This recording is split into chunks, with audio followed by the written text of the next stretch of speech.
నాన్నగారు నేను అమ్మ దగ్గరికి వెళ్తా. అందరు అక్కడే ఉన్నారు సార్. ఎదుటివాడికి అవకాశం ఇవ్వకుండా ఇంట్లో వాళ్ళు నోరెత్తకుండా ఇంకో ఫ్యాక్టరీ పెడుతున్నావు. పర్వాలేదంటావా?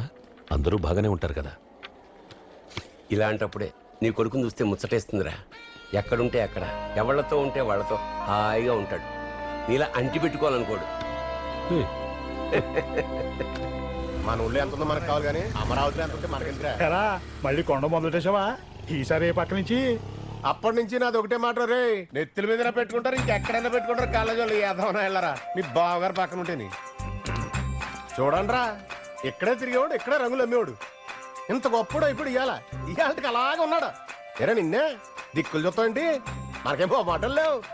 మనది ఎప్పుడు ఒకటే బాణి, మన అంత స్ట్రైటే. ఏడు బావా తలం కొన్నావా ఫ్యాక్టరీకి? నువ్వు ఊరుకోరా. ఎరా మీ అత్తగారిని మర్చిపోకుండా నెలకోసారో చూసేయటం నాకు బాగుందిరా. ఇప్పుడే చూశాను, అందరూ అక్కడ ఉన్నారు. ఎరా